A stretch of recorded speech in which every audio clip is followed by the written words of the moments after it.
The Israeli military has taken control of the Rafah crossing and carried out a series of airstrikes on the city and the southern part of Gaza. This is as ceasefire talks with Hamas remain stalled. For the latest, we're joined now live by CTV's Scott Hurst. Scott.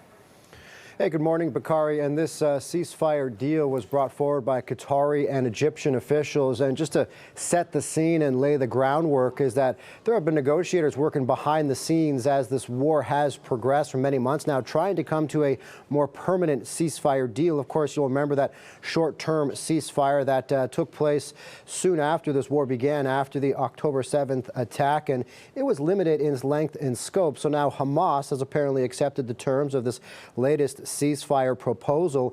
And as that news got out, there were even some celebrations that broke out in parts of Rafah. But Israel has not agreed to this deal. And according to the Prime Minister's office, it is far from Israel's essential demands. However, Prime Minister Netanyahu has agreed to send negotiators to continue talks on a ceasefire agreement, and those are ongoing in Cairo.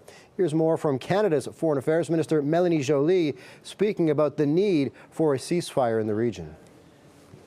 We've been following the negotiations, which are very fluid. We've been in contact with many officials on the Israeli side, on the Qatari side, on the Egyptian side, and we really hope that the negotiations are fruitful, because we need a ceasefire now. We need to make sure that hostages be released. We need humanitarian aid to go into Gaza. The violence must stop, and Hamas must lay down its weapons. And Bakari, as we got word of Hamas agreeing to terms of this deal, Israeli military officials approved a military operation in the city of Rafah. Of course, for weeks, international partners, including Canada, the U.S. and the UN, have warned about an offensive there and that it would have catastrophic humanitarian consequences.